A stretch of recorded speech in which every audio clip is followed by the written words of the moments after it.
vanhu vaiti kana vakadzimba unotoziva kuti imba ichingopera kuvakwa murume anofa. Ndoona panoadvertiswa mafuneral policy panongobuda mukadzi achisara nevana. Hatisi takatosikwa netinzi varume tisinofanira tanga kuenda. Hazvisirizvo, zvimwe zvacho kazhinji rufumura wamwe. Vanhu munoziva kuti vanhu vasingamwe futi havana nzimba. Vanhu vasingamwe kwete vanotomwa ndo vanotoo nedzimba. Saka ini point yangu ndeyekuti Doro handiti inini Doro ini munhu wamwari ndomwa ndinotopfuura zvandikuita. It's alcohol, it's not a sin. Praise God. Kala masonto. Ndoda jail. Munhu wamwari kana kupuwa ndotoda but ngandipiwe jail.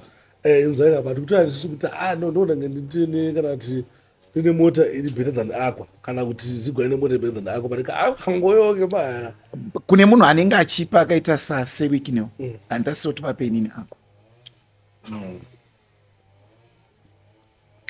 But ndakapuhwa anyone either a church member kana ndikupuhwa nevamwe vanhu vandikusangana navo munzira nechingapaso even unipa dollar in your position as men of God, even dollar.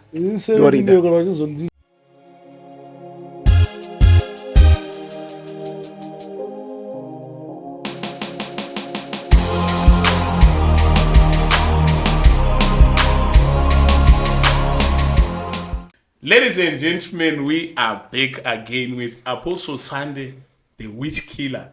The witch killer is Remaduno, wakapiwa after vapedza varoi vemzimba makapedza vemcherima cherima idombotombo cherima kwaifilidzi haifield haimwo nzvimbo isiraiti hanzi kucherima motikati chokwadi hanzi kucherima ndika oda kubva kukona uko kusvika kukona uko pango nevakadzi chete varume vese vakapera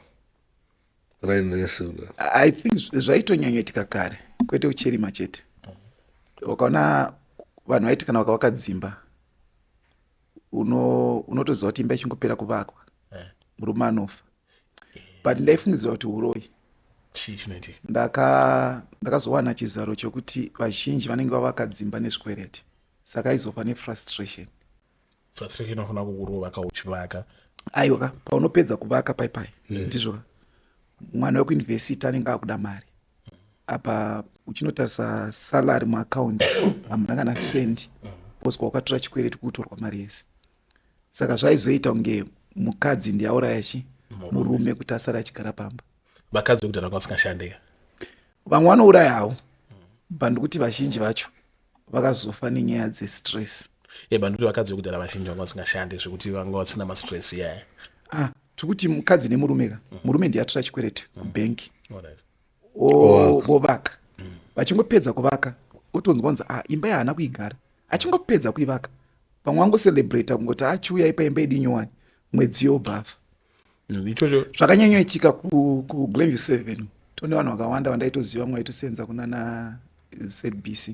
Even Glenview area 8 ndotoziva dzimba dzongoti unenge uchingoona vavakadzi chete rababa rekudhara rinenge riri madziro so utongoziva ndo vakavaka imba inopakova manyire iko kufa vachisiya imba yakanaka kudai.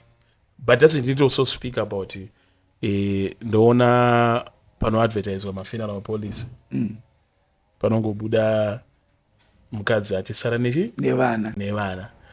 Hatisi takatosikwa netinzi varume tisinofanira tanga kuenda. Hazvisirizvo, zvimwe zvacho kazhinji rufumura wamwari but Satan ane power futi yekuita yekuuraya munhu. Saka anofarira varume. Zvimwe zvinokonzereswa nefoundation sezvandatora nyaya yefrustration ndekuti unenge usina kunyatsogadzisa foundation yako zvokuita zvakanaka. Because munhu unofanira kunyatsodhila nesalary yako kuti kana uri we$300 usaendese mwana pachikoro che1.5 but tichitasedu kuti zvinozofamba sei handika varume vazhinji vanokasika kufa pasina mbostresi nyangwa rovha raunotoziva kuti rovha iri harina kukambani warakaita se kwarakakwereta iri banangofa. Ndakanzwa kuti hanzi zvinoita kuti varume vazhinji vakasike kufa enda kuti varume havana service vakadzanzwa neservice yekuenda nguva yavo. Zvimwe zvinodaro but ngatiti munguva yatikurarama isusu there is serious cases dzemagenerational cases. There is generational cases, the shortage of life. So kunotongozikanwa kunzi mhuri yenyu hamudarike 40. Saka unoona ungoongororwa nemunhu ane kesi yakadaro watongoitwa munyama zvozoita kunge ndiwo wauraya nyambisirwa foundation yako inenge isina kunaka. Posta kuerenga kuna Psalms chapter 11 verse number 3 inoti kana nhoo dzakaparara wakarurama chii chaangaita. Zvoreva kuti nyaya yefoundation ndo inoda kunyatsoongororwa kuti kuwarorwa kwacho iwewe kwakamboita sei, kuwarora kwacho kwakamboita sei. Because munoziva kuti kune musha isina kana vanhu vakachena musoro izvezvi yekuti wakaenda kuma functions kwakanzi baba sumukai mutauri kunobuda zigo patotoshamisa kuti mumobata mumwe anoona kungoti ndiri kusumuka ndakapfeka bhachi rababa, but itori case yekuti hakusina nemusoro wakachena. But Bible rinotaura futi kuti handizeti ndibhaibheri kana ndibaba charamba, but masonga ababa charamba akanyanya imbo zvitavapedzera anenge musoko.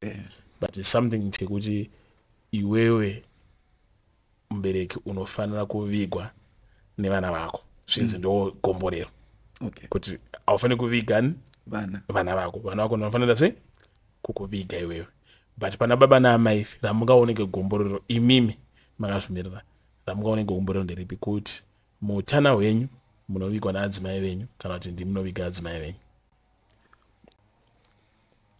Kamake muutana hwenyu handi utana munoziva mukuchembera.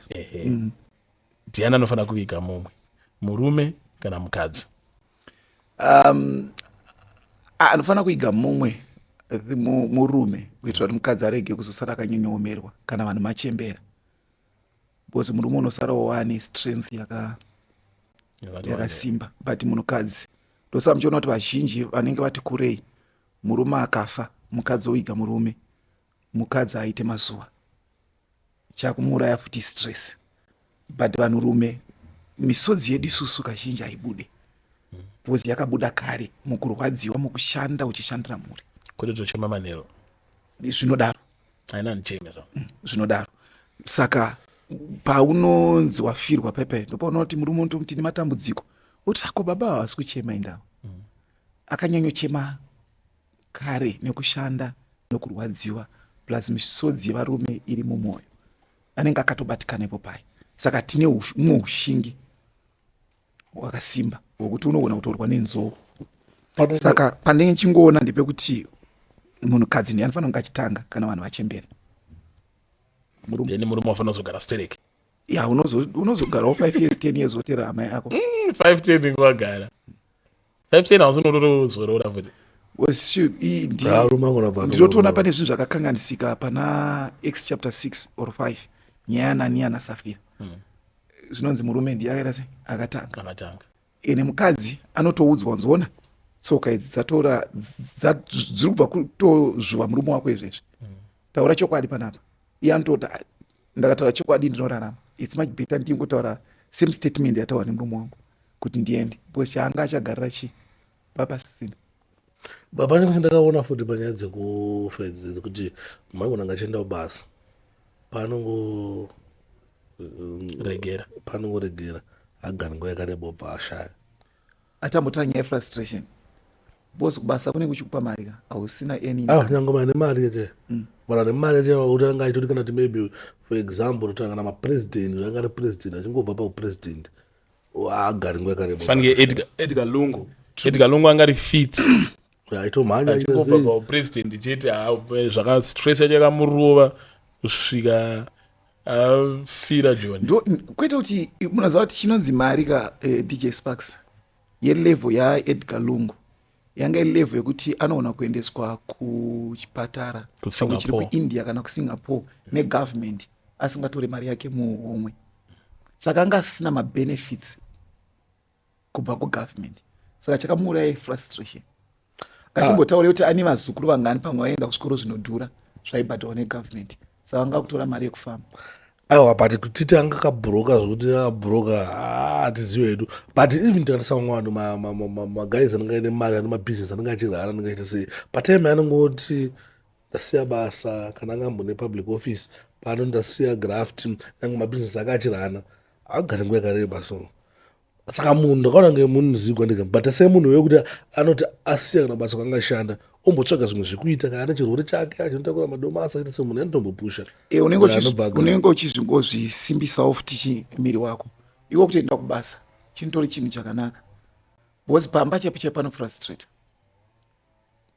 right kuona imba yako ichimhanyisa huku apo so nyaya yechokwadi ayo ndeyekuti isu tinongokwata hedu kufa zvedu izvo varume iko kufa hakuna kutombonaka kufamba watobvunza munhu wese arikuda kutofa I prayed for another man anga akura kuma75 should be 8 nearly 8 ndobva ati son please pray for me taura namwari wako I need a small chance but for me for the small chance anga isiye kuti ndoda kurarama stereki aitanga kuona pese paakaita mamistakes mulife kuti pandaifanira kunge ndakavaka kubevhedia pandaifanira kunge ndine plot pandaifanira kunge ndine mine ndakaabuse life ndakaita zvinhu zvisirizvo kune vanhu vakadaro ndizoziva taizodaro iri but unoona kuabhusa nekumwa akuabhusa unambosangana nenona unayatsomwa yaziko wekuti anogona kuti mari yanga ada kushandisa kana kuti kana mapei yake kunoenda $100 padeni atomwa kana 300 kana 400 plus nyaya yacho anenge wamwa 300 400 vaine 4000 padeni asi kuna mwana uzonomwa pa4000 aumwa 3500 mari handinde yangu iyi ndeyako ikasandabvisa ndokukumbira mwari aiwa chinozoitika ndechokuti pamumba unozotorwa namwari pacho unenge watorwa panhu pasiripo pamwe unoona nguva kutorwa uchigara pamba pemwana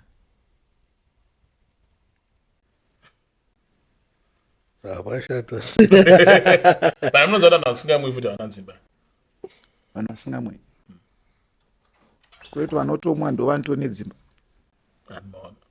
saka ini point yangu ndeyengoti doro handiti inini doro ini munhu wamwari ndomwa ndinotopfuura zvandikuita it's alcohol it's not a sin praise god kala masonto mudhara aiparidza nevanopota vachimbomwa hwawane denga naimanidzo chimufonimaona amutora vhidhiyo nevanopota vachimbonwa kutora anonwa vanopota vachimbonwa munoziva kuti even munoziva ngataura nezvinhu chaizvo zvichiitya zozviona the day rejudgment because inimba ndakarava shoko raitaura kuti kwaisraeri kwaisa kutenderwa munhu anopfeka hembe achisanganisa dzine mawara idzi efananga uchitorohwa shamu dzavo kwausingabva muzike futi munhu anoshepwa ndizvozvo saka tine zvinhu zvakawanda zvatinenge tichikanganisa do you know kuti jesu musi wakarorerwa pamuchinjikwa kana nsurukanganisa ndizvo andichaziva kuti pakaita last supper okay akadedzera kuti this fruit of the vine I will not drink it until I drink it new in my father's kingdom. Achitara wine. It's Matthew 26 ka? Yes. 26 ndo panopedza kudya nevadzidzi vake. But handichamwa futi doro iyi kusvika ndarimwa futi hangu ndaya kudenga. Engeri wine. Wine doro ka? Ndizvozvo. But ini ndinoti kururama kwatinofana kukoshesa as a believers it's love. Because makaona most of vatinenge tichiitiswa edheni vane rudo.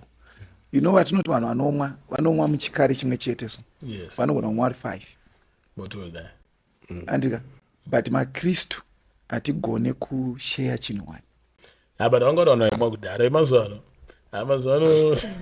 vanototorana nanhasi kana zina contributor unozongona next week wakusiyiwa vanototorana nanhasi vanhu vanomwa chaivo chaiva nelove. apa vanomwa hatombo nelove ndakambotaura imwe nyaya ndichiti okuchechi uko andotanga kutosemana zvinhu zvitori serious. But kandopa tiri kuti give us that old time religion yanga iripo nguva yana Bubagoti, yana Ayoja, yana AFM kusati kwauya vako mazuva ano ana Methodist.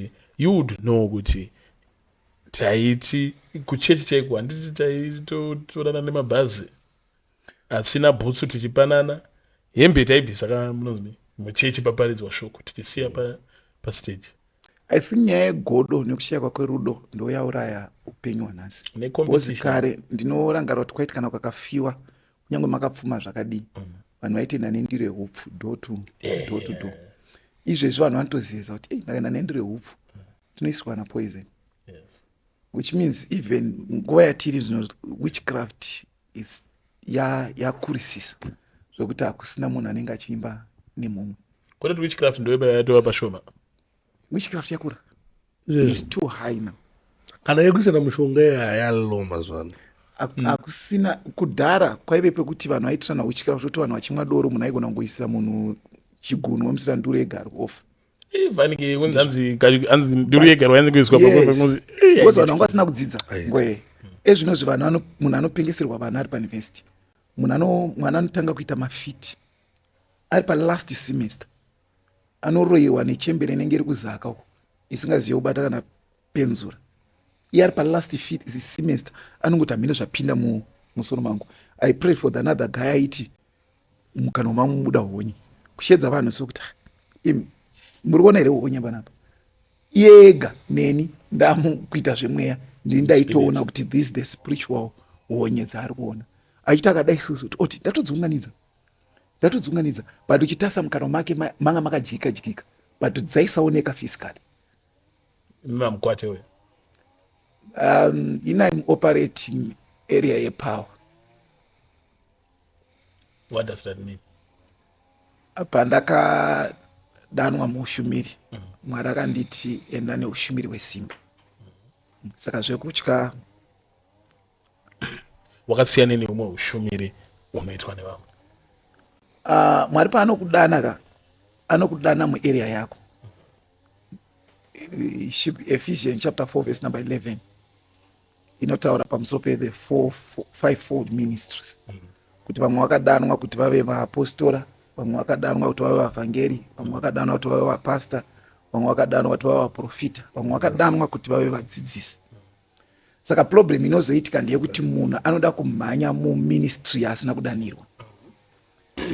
Sekuti izvezvo hakuna munhu unoda kuona achiti ndiri muvhangeri. Everyone want to be a prophet. But the duty of a prophet ndeyekuti ungo uchiona uri nharirire inofana kuudza vanhu. Saka munhu wese anongoti ndiri prophet. Wakauya kuchechi kwangu uchinamatira munhu ukamunamatira pati help me prophet. Last time ndakatoti mumwe munhu I'm not a prophet, I'm apostle. But mimi muri kupinda kamufield remaprofeti. Ndikuti inini I have fivefold ministry. I'm a pastor, I'm an evangelist, I'm a teacher, I'm a prophet, I'm an apostle. Ndakatoti izvezvi ngatiende crusade, ngatiparidze. Tinotovhura Matthew chapter 6:32 inotitanga kutsvaga ushe hwaJehovha nekururama, zvimwe zvose zvamunoda zvogowedzerwa kwamuri. Ndotovhangera. Musiyano pakati papastor na teacher ndopi? Pastor.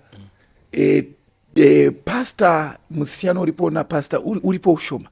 Because pastor agone kuita church yake ega and the teacher agone kuita church yake ega. Vanofana kunge vari pasi pa apostle. But the prophet anoona kuita church yakararama because vanhu vanenge vachida nyaya dzakuonerwa zvinhu. Saka tikuti isusu pastor ndeyekuti isusu takaparidza muvhangeri ndizvo akaparidza anofana kuisa munhu kuna pastor. Pastor basa rako nderekuramba uchimufudza uchimutsiridza panenge awa. Mazwana atisina mapastor anoza kupi kwasi in the body of Christ angone maprophets and apostles. Ndozvo ndiri kuti vanhu vari kumhanyira matitles avanenge vasiri. Ne two my evangelist chete. Ndiri kuti vanhu vari kumhanyira matitles avanenge vasiri. Maje? Two my evangelist are Salam Zimbabwe. Evangelist Mparinga na evangelist marofu vhangeriso vandozivandi baba saungwema Paul Songwen. ena vanambobvira vachinja pastor ari kwawo mandangosiya hangu for the sake conva tienderere mberi but kwedu mapastor aripo sando ndo zvinofanira kunge zvichiita ushumiri ende ushumiri hunofanira kuti ngatiti bishopi ovhasiya vavo mapastors vavhangeri ndo basa reushumiri nokuti haufaniri kuzoita zvinhu uchingori wega. Bhaibheri inotaura kunzi Moses paakadanwa naMwari anonzi iwo apoinda vanhu vanofanira kunge vari vatongi venyaya dzevanhu dzinenge dzichiitika mudzimba. Ene Moses ndiye anga nechiono cherwendo saka haifanira kunge achizoita zvese kuti vanhu varowana kumba mangwana ari kuenda ari kukansela vanhu mamarriages saifanira kutsvaga maelders ane chekuita nenyaya dzemamarriages. Saka ndo zvinofanira kunge zvichiitika in the body of Christ to appoint vanhu vane chekuita nenyaya idzodzo. Ladies and gentlemen, tatirega timbotange ndineka discussion naApostle Sande kuti munyaso nzwiswa kana vachinzi apostle harisi zita rechi remadunhurirwa zita remadunhurirwa witch killer. So tisati taura about event conference yamuinayo on the 6th of July. Yes. Inonzi prison break. Yes. Muri content creator apostle. Prison break. You tied to your content. No. it's something chandakawana chizaru nezvacho kubva pana Acts chapter 12. Peter panonzi aive mazuva esvingwa asina mbiriso. Zvinonzi Herodhi akafunga kutambudza vakuru vekereke akabata James ndobva uraya. Peter ndobva aiswa mutorongo. Zvinonzi vanhu vakanamata. Saka pandakaona chizaruro ichocho ndakati no, kune masuo ejeri anofanira kupwanywa. Kune munhu wekuti unosiyiwa uri mupenyu but upenyu hwako unoita kunge wakafa. Unosiyiwa uri mupenyu. Unenge uri mupenyu uchitorarama but unoita kunge wakafa. Like the example yekuti hauna kana munhu wana anokufonera. Saka upenyu hwako unenge uchiita kunge wakafa because hauna kana munhu wana anokufonera. Kungofonerwa chete it's a blessing in life. Yokungoratidza kuti uri mupenyu kuna ari kukurangarira. Munongofona kuti zigo kuri wawena ndangu ndingonzwa kuti uri sei.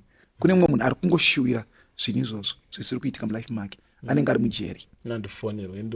Unenge uchipika jeri wakapfeka hembe dzekumba. My father and bill mari yangu ndo makoza ako. Itori ropafadzo kuti watombowana akatombokupa.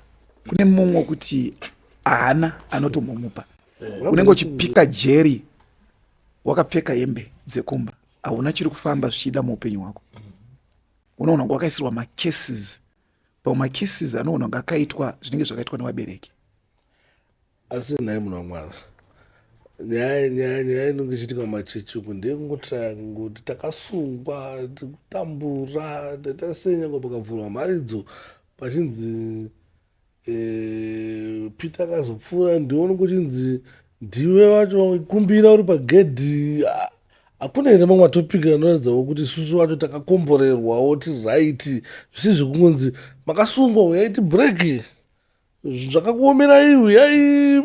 Hakuna here zvimwewo zvakatinakirawo zvikuitikawo zvokuti imwe dhera tinombocelebratawo kunzi ano imimi makasungwa. Manga mungazobata point yangu yekuti because machechi mazhinji tisingatase ngoti ndima mangobatwa muri paprison break but machechi mazhinji anenge achiti mune mwetsvina makasungwa uyai tisunungure mune zvisiri kufamba hapana here zvakatinakira togona kumbocelebratawo kana imwe night woti ticelebrate. Machechi mazhinji anotange vaimbi vezimudanzo kana kuti tanto wave kuti mukunditsikirira muchandiona panditapisa wanenge pakavhurwa vhesi yangachitaura yakunzona napo wakazosvika ana Peter wakazosvika pamagedhi panga paine anga aripo unobva wanzi ndiwe wanga wakasungwa wacho. Chinenge chichiitika DJ Sparks ndechekuti vanhu hatigone kusungwa muchinhu chimwe chete. Alright. oro dindinira ratinaro musi weSunday nderekuti tione chinhu chinenge chichitirova, because vazhinji tinorovwa nechinhu chatisingaoni. Chinhu chausingaonewo ndo chinokurova. Ndizvozvozvo sezvekungoti unenge uri mune rimwe jeri rausingaoni, unogona kunge uri stable financially, but manhood kumba uko hazvisi kushanda. Like this the problems now. You see, mumba mukadzi asi kutombonakidzwa zvokuti mukadzi anosvika pakuti andazvigamuchira situation yekuti ando zvamuri baba, but unoona kuenda kubasa ongodhiraivha kudzoka kumba kuda kuona kuti mukadzi ariko here, ari comfortable here nelife yandikuita sei yandikunoramisa kana kuti garden boy akutoita basa. Saka area unenge wakasungwa iyo uri right financially, but what about your manhood? Ndiri kuti kana zviri zvinhu zvokuti it's witchcraft, because pane zvinhu izvo zvinoona kuaffectika nenyaya yesugar and BP, but kune sugar and BP futi yekuroyiwa yekuti wakanamatirwa zvese zvinobva zvaita normal by God's grace. Zvine zvauda nyasha dzamwari. Ini hangu ndikuti vanhu tinosungwa hatirambe zvinhu zvotiromira mhepo tinosumudzirwa totasei, but hatimbo mamen of God mazhinji amazwano nyaya imuripo ndeyekuti makasungwa takubreka vanenge vachitoona zveshuwa. hapana panombonzi muri vana vaJesu uyai nhasi Sande yekufara. Yekufara iriko ndakaona yaminister Maendere, night of worshiping. Akuende vese kunongoenda vakasunungurwa vari kuda ngondirumbidza, ende isu hatisikuda vese tinoda vanhu anonyatsoziva kuti unyatsoita chimboita mainvestigations ako wega upenyu hwako kuti zviri right here ndo here wangu upenyu, because hakuye vese. Kune mumwe andotora kuti I need right. Saka iri kuti pamuswe Sande senge pane mwe someone ari kuChegutu atonta munhu wamwari munhu kupfeka suti yakaita sendi ndoda kutenga asi da kuya ikoko indi right ndangotenga suti ana kusungwa but ari kuti I'm happy nebasa ramwari ndikuona kuti sei uri kuita ina I don't have any problem. Unenge wasungwa mama areas ka asi financial usina kusungwa tikutengera suti munhu wamwari. You see, bakandakasungwa manje kufinance manje unotouya ndiwe munhu watinenge tichitoda for prison breaking. Apa ndichamboya handina zvangu zvochindinetsa. Sikati nguva yekusvika nguva Prison break iri kutanga na10:00 yobva yapera na3:30. mukuita nge-TV show iri kuita paTV. The prison break ikutanga na10:00 and munhu wese ari kuuya ari kuzonamatirwa. Kunenge kune prison break water vanhu vachagezwa kumeso. Munoziva kuti prison break water. Yes. Vanhu vachigezwa kumeso. Yes. Ndinofara maapple tiazoita kana tawana chizaruro chazvo. Because zvangu ndezvezvizaruro. Chizaruro chiri pakugezesa vanhu kumeso chii. Alright. Pane bhuku iri kuna Mark chapter 8 verse number 24 to 26. So kunoti Jesu akaona murume anga ari bofu anga ari muguta, ndobva amutora kubva muguta, zvinonzi ndobva amunyengeterera, ndobva amuti wakuonei zvakanzi handaku ndiri kuona vanhu semiti. Jesu ndobva amuti chienda unozvigeza kurukova. Akashandisa mvura, paakangozvigeza kurukova munhu yakatanga kuona. But munoziva here kuti Jesu akazomuti chikumberi kwacho zvakanzosapota uchizonopinda mukati meguta rako, which means chairwisa murume uyu was a spirit yanga iri mukati mevillage, a village spirit. Saka ndiri kuti after the prayer you get direction yechiprofita kutoudzwa iwo kuti zvanga zvakakudonhedza shamwari zvanga zvichibva kwakati. Saka kuna maartist kune maartist here anonga ariko kana kuti variko isu hatizotaure zvedu because vekuchechi kwedu vamwe vacho vanotoimba munyika imomo but vanenge vachiti musati taure kana maenda kumainterviews eyo ndinorespecta zvangu zvavanenge vachiita zvakafanana like wakauya kuchechi kwedu andizva unonamatirwa wanamatirwa munhu anoenda kutime media kuti ndokumbirawo musazonibudisirawo vhidhiyo rangu totorespecta zvinhu izvozvo kana wakangouya usina kutaura anything vakomana vemedia vanobva tora contact yako ochi wotozopa either vhidhiyo rako kugara naro iwe wega tandotokumbirawo musandibudisawo please ndiri pasta kuchechi kwakati handidi kuti kana kuti ndinoita business rakati handidi kuti ndionekwe bcause unenge wabetseredzeka but uri kuedza kuita kuti vanhu vasaone zvimwe zvinhu zvaunogona kuchifungidzira kuti yanga iri secret yako koma munoplaya mafase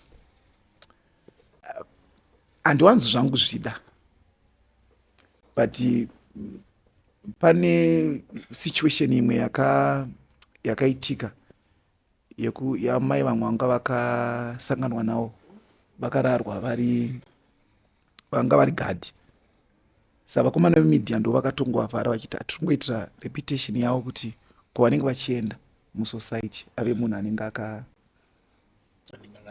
akanaka but ndiri kutoti kana uchiya kwedu iyo uchitongoziva kuti fesi yako inotobuda ende titone the place yatoti kana usikuda kamera uya for the one on one but ma-one on one maingi nenge ane ma-requirements anenge akudiwa saka bozi you are the one you want to see me saka daka kuti ndikuda $500 you need to make sure kuti uiwane because ndioda kundoona handichaje but ndiri kuti ndioda kundoona iwo ndokupa fee ndinokupa fee maringe nekwauri kubva fee ainzi pachirungu chakanaka zvinzi I will give you a fee zvinonzi I will charge a fee no unoisa inonzi token of appreciation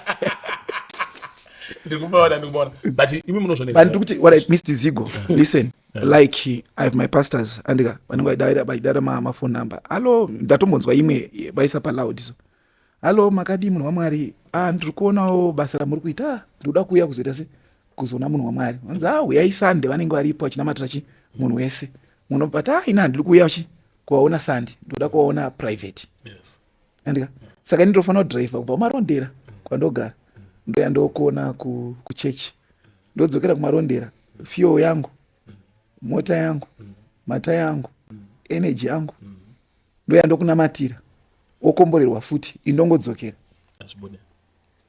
saka kuti zvingove pachena ndezvongoti the team inongogara yangokuudza kuti ayoka unogara munhu waMwari kure munhu waMwari anda fuel plus ari kuuya kuzoona iwewe iwo pavanoda kuuya kuzokuona iwe haudi Sande you are special zvokuti haudi uya kuzonamata teSande but iwo zvatiri kuita uri kuzvida and you need direction saka anotaika punishment plus good move ndozviright ndozvinoda vanhu if you need zvinhu zviri free zviri pachena unamata you come Sande alright so kuma one on one vanhu panouya vobhadhara vanenge vachinyanyoita nawe atingati guarantee of breakthrough results ndiri kuti one on one chainobatsira its information and direction yekuti unogona kunge une pamwe panhu paunenge wakawa ndizvoka pokuti hausi kupanzwisisa you need the spiritual direction saka vamwe vazhinji vari kubetseredzeka rege nditi unotobetseredzeka because I always say in this family we don't fail ene nini ndakaita newo one on one ask everyone ndizvo imi mune kungwavha muchita tsvagiridzo nechi ask everyone handiti wauya apa ndokubvunza kuti mawingei I don't give you that chance. I pray for you.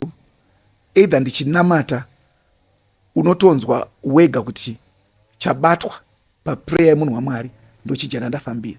No ndatokuudza kuti ndanamata nezvakati. The issue ndezvakati. Iwe nonogadzisa zvakati.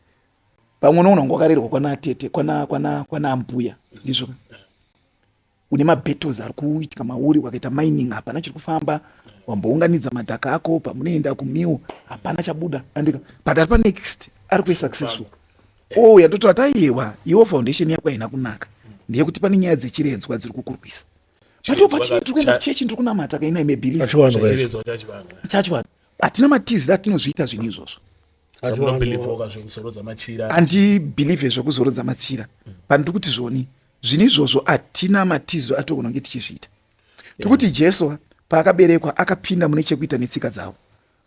Jesu aive mujudha, tsika dzechijudha vaiti vanodzingiswa noka tsika dzaiva vanga vakadzipiwa naMwari.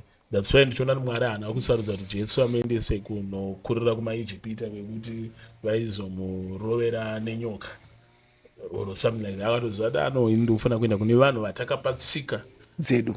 Alright, itsika dzechinamato andika, but isusu tsika dzedu sevanhu dzinoti kudi. Tsika dzedu dzevanhu dzinonyanyoshanda panhau yeubuntu. So ubuntu unondigaidha in the way andinorespekta munhu mukuru kwandiri, in the way andinofarira munhu wezera rangu, in the way andinosiyana nemukadzi wemunhu, in the way andinoti ndikaona chinhu chemunhu ndoti handichitori right, but iwo manje warerwa kudzinza risiri rako ndizvo. Kune tsika dzeko ndizvo, kune midzimu yeko, kune mweya yeko. Kuzviganhura iwo unofanira kutoita inonzi nyaya dzechiredzwa. Ini ndoenda kuzokudza kuti ita token of appreciation, kungono appreciate kuti makaita makandirera. You disconnect yourself kubva kumweya yekoko, hausina zvimwe zvinenge zvakukurwisa. Most of believers tinotiza nyaya idzodzo, even ngozi chaivo vanhu vanoitiza. But ndakaona vanhu vachifa paShechem, makaverenga Judges chapter 9 verse number 22 to 48, vaifa nenyaya yengozi nenyaya yaAbhimeleki auraya madzikoma ake 70. Nyaya iyoyo dai akaigadzirisa ende upenyu hwake hwese hwaAbhimeleki wanga wawo kungouraya, yanga yangozi. Ende mabelievers, maChristians techita hakuna ngozi, takatengwa neropa raJesu ndizvo. But inzwanzwe Jesu wacho unoziva kuti andikudi pana Matthew 26 verse number 26 anoti uya ane nhamo uyu anopandukira mwanakomana womunhu andika ndizvo. Zvakanzi aifana kuzvidemba pakuberekwa kwake. Akazvitaura kuti pana John chapter 12 andika zvinonzi Judas, but vanhu vaifamba naJesu vanobvira mamboziva kuti Jesu ari kutaura kuti udii pakati pemunhu watinayo kuti ndiye achatipandukira. Moza Judas zvaakaita pakauya mukadzi achimuzoresa mafuta neperfume. Zvakanzi perfume inokosha dai taitengesa taiendesa kuvarombo. Moza scripture inoti kudi zvakanzi akadaro because aiziva kuti iye ndiye anochengeta mari. Ende vese vana Peter vana Petro havanambobvira vave nediscernment yokuziva kuti munhu ndiye achapanduka. Saka ndikuti zvinhu zvetsika dzedu hatina matiza atinozviita. Kana iri ngozi ndinokunamatira iwoka kuchenura mozakunzi kuchenura ndokuita sei kuchenura kuti munhu anofa then after gore totakuita chenura takuda kutora mudzimu kuti adzoke mumusha. I don't believe in muizvozvo. But zvinhu zvinoafecta upenyu hwevanhu, kuti zvinhu zvinoafecta upenyu hwevanhu, kudzoswa kwemudzimu kunokuafecta chii? Haunonzi hamisi kuchengetwa vana havasi kuchengetwa zvakanaka, vana havasi kuteerera. Aiwa, tinochengetwa wakachenura baba here baba chiri muprocess ndosamvena zigoita zvaanoita hana kuchenura baba but aribudirira vanhu zivo aribudirira ndiafana kupura ipapa. God is time kwaari is the best. Ndiye kuchenura baba hana kuchenura baba plus Mwari anenge achimbomupuruna achimbobvisa achimbisvike zvimapazi nekumubvisira vamwe vanhu vasina nebasa kuti vamusire vanhu chaivo mulife. Saka mune zvinhu zvechivanhu zvinosangana nechitendero ichocho hachisi chivanhu, but ndiri kuti zvoni unofanira kunge uchigadzirisa zvinhu zvine chekuita netsika. Handikuudza kuti ena anogadzira chivanhu. Izigo une mudzimai? Sigone mudzimai here? Hauna? Alright, uchada kuita ndizvo? DJ Sparks une mudzimai? Makabvisa pfuma? Makabvisei? Hana angonzonzi bvisa namamuzera. Ndapedza. I think mindro yangu yenyaya yechiredzwa ndopazvinenge zviri. Because tiri kuti pamwe wachengetwa kwanasekuru baba wako vanambobvira wakabvisa kana sendi. Ende unofanira kutoitesa, vanotokuudza kuti unofanira kutobvisa maroro uchirorera baba vako iwewe kuti zvirege kukuafecta the journey of life, because you take a blessing kubva kuvabereki kana waita zvinhu izvozvo. Jacob anoita sei? Anoenda kwasekuru wake Labhani, anga ari hanzvadzi yamai vake Rabheka. Haana kupiwa mukadzi mahara, akanzishanda for 7 years. Ndobva ati manipa Asiriya, ndobva ashandiswa dzimwe 7 years.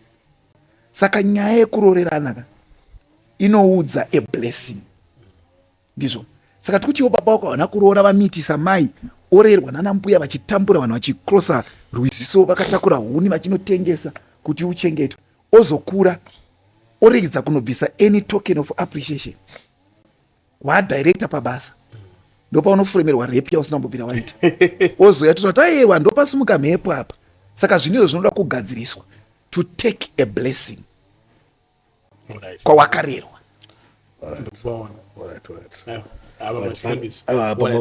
Inimweni yanga ndibvunza like ndaona mavideos posto ndakaoneka na Zigo muchiti kune vanhu vari kushandisa zita munomuna maiprofita muchashandisa zita rase Wicknell akabirwa. Zvinhu zvikuitike, zvinhu zvakaitike kana kuti ndiwe nyaya dzemaakwa pamwe makudokenyuka akwa but maandasa level yangu ingadi yakwa maybe kana benz kana ndichida kutopfuwa kana ida kundipa actually benz munayo benz munayo but mona mura imwewo kana andikadi zvapana nevanhu vanenge vachiti Zigo Zigo aroda akwa but mufonero wanondoona nge vanhu kana vachindipima ngavarege kundipima palevel yeakwa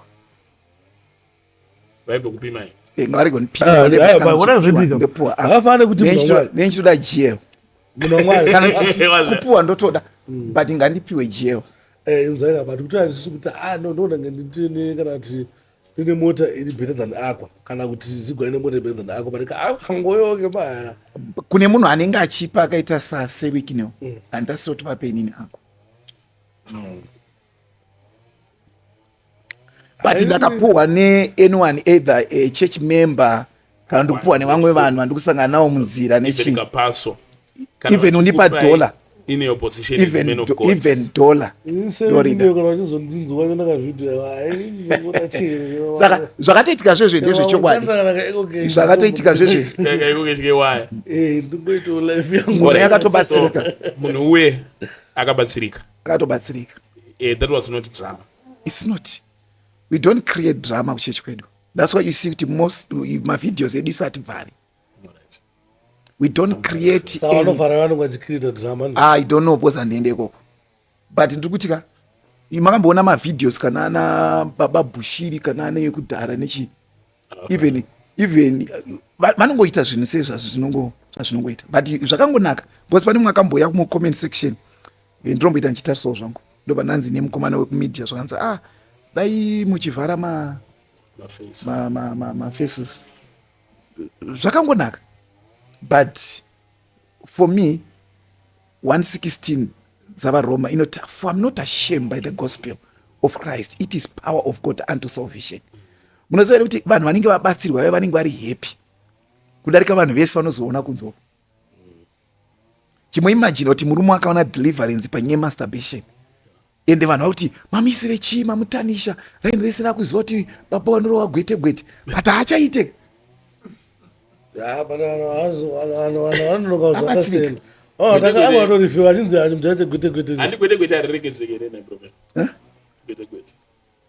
riri health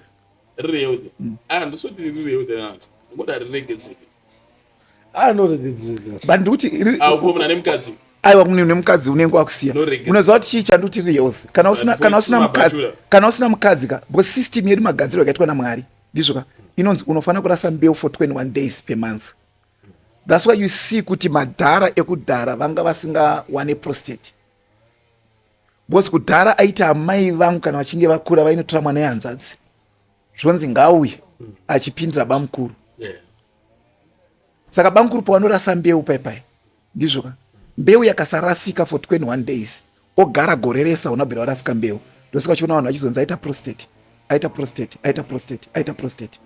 asi hazvisinane kuti prostate kuenda pane kuenda kugena nongoshendere nyaya masturbation vazotora vakadzi vakatwa ndei because kana kuri kuenda kugehena ngatiti vanhu vese vachatoenda kugehena because pamwe asingazongoende chete ndeve kwamarangi ndiri kuti zvoni hatimuri kutenga mafamily planning kumba zvinoendesa vurugena saka kwamari anga vatenge manje ndosaka kwedu isu takaintroducera mvura aiwa ndoda kusekesa ngwano saka you know kuti mafamily planning aya it's a sin because uri kuuraya saka kana kuenda kugena chitongoziva kuti makangochayana muberekana muwanda kuziva kuti pese paunochaya uri kuchaya for the purpose of reproduction kuti sex is not for pleasure, it's for reproduction. Kumakondo warasa unoona wakaungana sakaita murwi so kamwana kanenge katori kapemseki kachicheba kachibuda mukondo asi uchitarisa zita kuti kondo unofunga kuti zita ringabve rine umwariri harina makondo dai wakatotsvaga rimwe zita rinenge rina kana kuti search protect yapakashata kondo samunhu wamwari kondo mai tandichiti manje you can confirm that that was not an act. It's not an act. It's a straight. It's a straight. Right, vanhu vaichema nenhau yepafoni hanzi vanhu vangotori pachati raWicknell kare andati pachati yaWicknell kare chachiri chiprofita hati kuti vanhu vatende ende iye kuti atende kuti aonekwa andika tiri kuti toda kuona because vanhu vandaida kutoti vaoneka havasiriwo vari kunzewo vandiendi nawo you know tine vanhu vakawanda kuchechi kwedu ndovanenge vanenge chida kuti vatotenda kuti aiwa vana mweya mutsvene pana ende vese ibelieve kuti tiri kufamba namweya mutsvene pana aku munhu haapindani nematambudziko zvisina rondedzero that's why you have serious testimony. Alright, then Wicknell anomuudza kuti he offered a very hefty reward for anyone who has got information leading to the arrest of those scammers. Inini vanhu vakatozouya kuchechi after that video because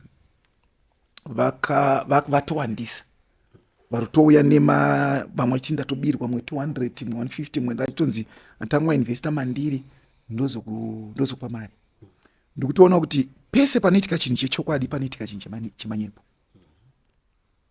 saka nyaya yangu vepo ndengoti vanhu vari kuitwa izvozvo vanongonida kuve newisdom and this video yabatsira manje because makada kuona yaenda kwakawanda because isu mazira tunoita seWicknell munhu anopa haatore asi mazira anoita seWicknell munhu anopa haatore saka iwe kangoona kwauya seWicknell kwako vanoti ndipe chakati ndiko kupa chakati havasiriwo chaiwo vanokuti go and see chimboimagina unoziva kuti vhidhiyo yarabatsira zvisingaite neprofesio nedeliverance yakaitwa that man because chimboimagina kuti munhu womwoyo akarohwa 100 izvezvi tine vanhu about 20 vakauya vakutopinda kuchecho apa murume wacho akarohwa 100 saka kwakarohwa vanhu 100 pazuva achirohwa kana kuti ma10 aiwa anofanira kuziva process yekushandiswa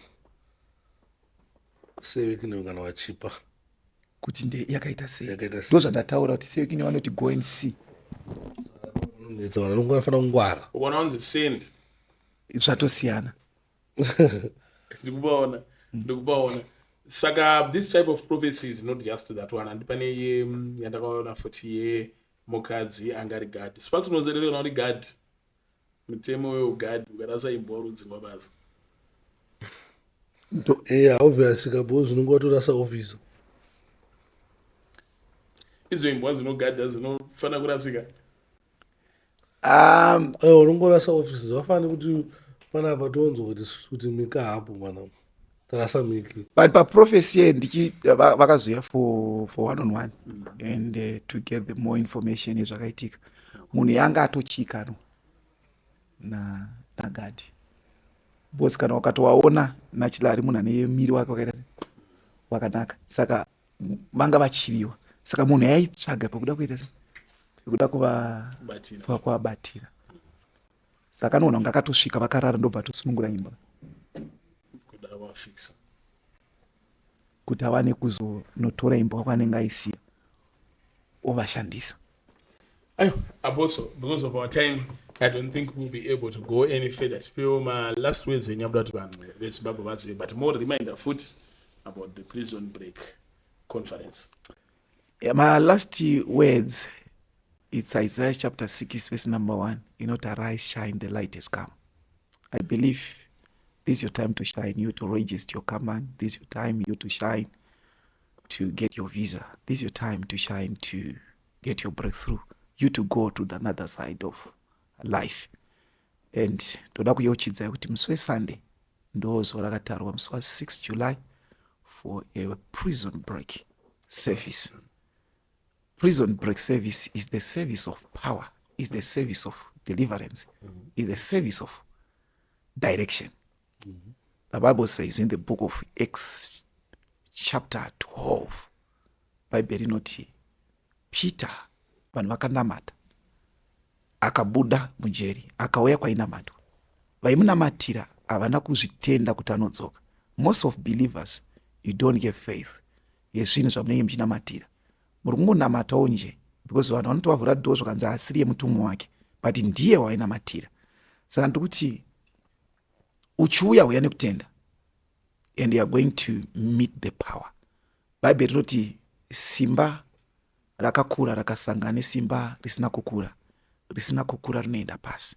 Saka my word to you, kuWestern Triangle opposite Kudzanai Primary School, Mwari anenge achiita mabasa makuru for deliverance. Exodus chapter 3 panonzi Mwari anotaura naMoses, go and tell Pharaoh, let my people go. So God sent me to tell you, this is your time to come out from the captivity. Pamwe Manhood is kushanda. Mining iri kuitwa asikuita zvakanaka. Tanga tiri kuslowera pastor. Vanhu vachidzika so vachitita rowa nemadetector taita se detector tichivaudza kuti pane mari but mari ichitsvagwa ichishayiwa. And tasvika takati ayewa pane munhu akauya panapa akadira doro nebute ari kupotsesai mari panamatwa zvinhu zviri kuita zvakanaka. Mark 10:27, for with God all things are possible. Ndiye Mwari watinonamata. Jeremiah 33:17, I'm the God of all flesh. I create the heaven and earth with my power. Is anything too hard for me to do? Saka you to be a millionaire, it's not too hard. Kuna Mwari. Kuna Mwari. Gwandiri. Matopadusa. You're a millionaire, you don't know. Ladies and gentlemen, this was Apostle Sande, the witch killer. All the time I didn't know Apostle Sande. Can I walk to my scripture and walk out on the Bible, and your word is to my tongue. I don't think she knows taste of sweet to my tongue. No, when I even smile, I think about cheater. So we'll be having him every week here. And so much post some videos how I'm going to cheater church my one-on-one and hopefully not my one-on-one. Services. A one-on-one in the abo banu yavanenge vachida. Isusu we are called. I love the word of God. Yes. I love the word of God. Vanu checho vandoziva kuti this guy. Saka munhu anofana kuandastenda soko. Yes. Torarama tiri vanhu vesoko raMwari. Ladies and gentlemen, Mazvinzwa. So every week we will meet Apostle Sande once, and with that, we're out.